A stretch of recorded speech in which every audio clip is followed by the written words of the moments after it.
देखिए 2x और cos आपको sin 4x sin के फॉर्म में दोनों दिया हुआ, आपको दिया हुआ है इंटीग्रेशन sin आपको 2x दिया हुआ है और आपको sin आपको 4x दिया हुआ। आप देखिए यहाँ किसी एक को a मान लीजिए, a लेट कर लीजिए, तो यहाँ देखिए हम a इजकल टू लिख लेते हैं 4x और b इजकल टू लिख देते हैं आपको 2x। अब यहाँ यूज कीजिए फॉर्मूला, कौन सा? 2 sin a इन cos आपको b किसके इक्वल होता है? 2 sin a, 2 से मल्टीप्लिकेशन हम कर देंगे,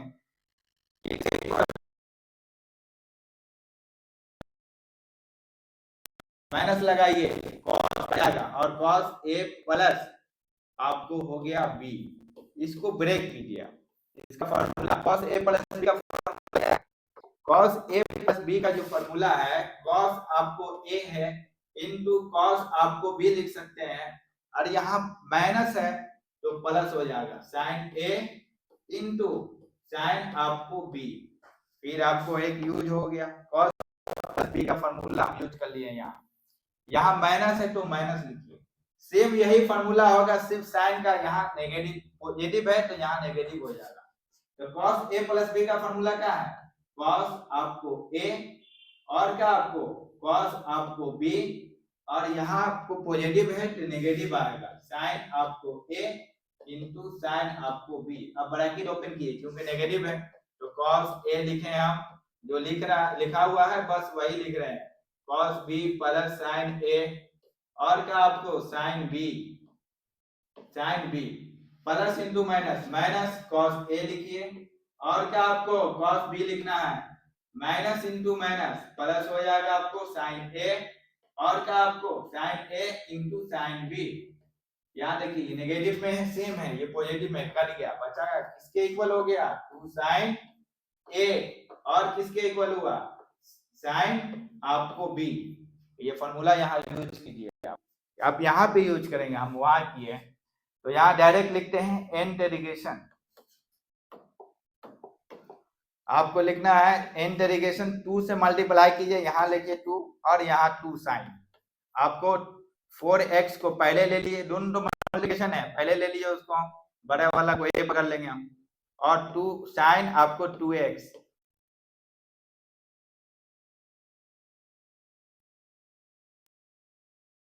इंटीग्रेशन आपको ब्रैकेट लीजिए तो cos किसका फॉर्मूला है cos a माइनस b का,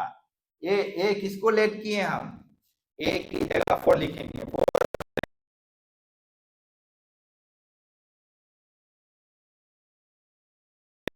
cos लिखा हुआ है cos लिखे, a किसको लेट किए हैं 4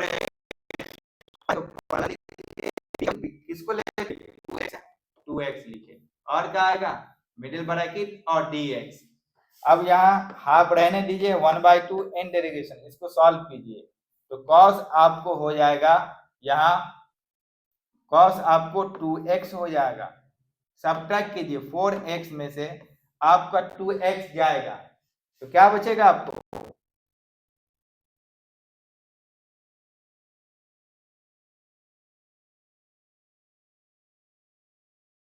ओपन कर लीजिए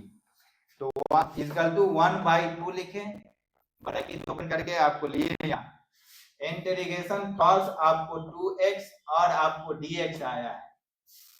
इंटीग्रेशन cos 2x और dx, फिर ये आपको माइनस हो जाएगा माइनस इंटीग्रेशन cos आपको आ जाएगा 6x और dx, इसका इंटीग्रेशन फाइंड कीजिए तो 1/2 आ जाएगा, 1/2 पहले ही से था। cos x का इंटीग्रेशन क्या होता है, cos x का जो इंटीग्रेशन होता है आपको sin x होता है। अगर यहाँ कोई कांस्टेंट आ जाए, मान लिया अल्फा, यहाँ अल्फा होगा डिवाइडेड अल्फा से करेंगे, यहाँ मान लिया p होगा, यहाँ भी तो p होगा, डिवाइड कर देंगे p से, तो यहाँ लिखिए आप sin लिखे हम, बीच में क्या है cos x के बीच में क्या है cos और x के बीच में 2 है तो यहाँ लिखना पड़ेगा 2x जो है लिखिए, डिवाइड करना पड़ता है 2 से जो बीच में रहता है, माइनस लिखे आपको और आपको साइन आ गया, आपको 6x है, x के साथ जो रहेगा डिवाइड कर देंगे और प्लस c लगा दीजिए। अब 2 से मल्टीप्लिकेशन कर दीजिए आप, जब 2 से मल्टीप्लिकेशन करेंगे फॉर्मूला आना चाहिए, बाकी सब आपको इजी हो जाएगा। तो यहाँ देखिए इंटीग्रेशन लिखें, आप इंटीग्रेशन लिखें, आपको ओपन करेंगे तो साइन आपको 2x हो जाएगा, 2 इंटू 2 कितना हो गया आपको 4, यहाँ माइनस है माइनस लिखें, फिर 2 इंटू 6 यहाँ नीचे में 12 आ जाएगा और साइन आपको यहाँ 6x होगा और प्लस c, ये आपका फाइनल इंटीग्रेशन आया। आपको प्रॉब्लम फेस करना पड़ता है, नहीं होगा ये कौन सा फॉर्मूला में